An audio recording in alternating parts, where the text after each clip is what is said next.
ঘরের বউর সাথে কখনোই চিল্লাচিল্লি, চেঁচামেচি, আউমাউ করবেন না।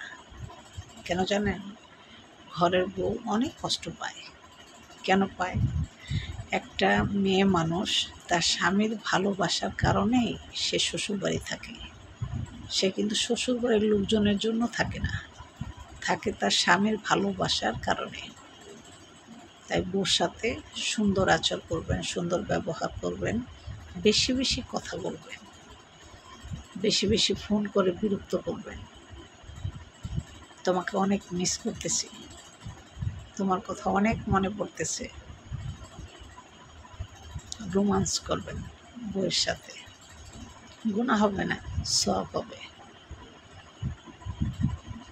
আর অনেক মানুষ আছে তো বউর সাথে খিটখিট খিটখিট করে, ও এটা করো নাই, সেটা করো না, এটা হয় নাই কেন, এটা হলো না কেন। আসলে এই ধরনের কথা এগুলো যারা ছোট মনের মানুষ তারা করে বউয়ের সাথে এরকম।